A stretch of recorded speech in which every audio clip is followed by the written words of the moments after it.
Welcome to springlib. All right, so we have the following dibromo alkane.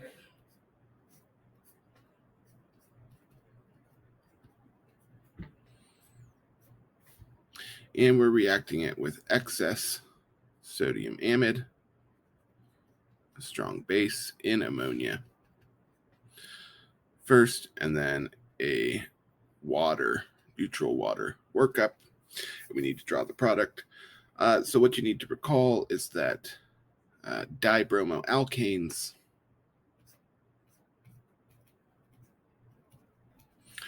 when reacted with excess sodium amide will basically undergo E2 elimination reactions twice to form a triple bond between the carbons that had the bromine and the hydrogen.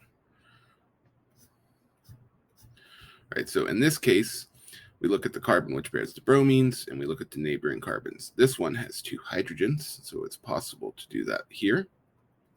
But note that there are no hydrogens here, so the triple bond can only form between the carbon which bears the bromines and the carbon with hydrogens on the neighboring carbon, which means that the triple bond would have to form between those two carbons. So it's going to be a terminal alkyne.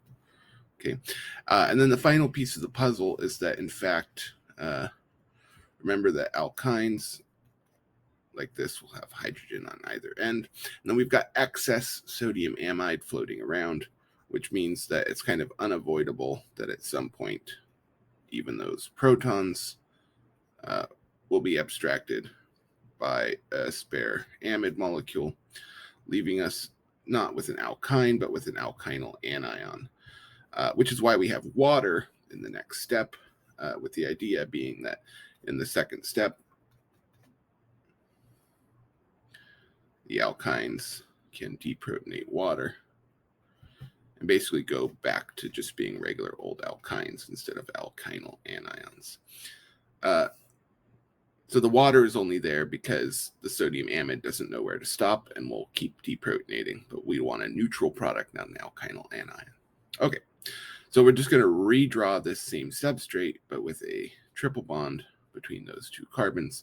The geometry will have to look a bit different, remember, because triple bonds have to be straight. But other than that, we're basically just drawing the exact same product, removing the bromines, and putting a triple bond at the end.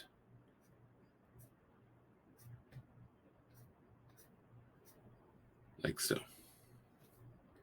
If you're not seeing how this works, it's carbon 1, carbon 2, carbon 3, carbon 4, carbon 1, carbon 2, carbon 3, carbon 4, right? And then our two methyl groups here and here are here.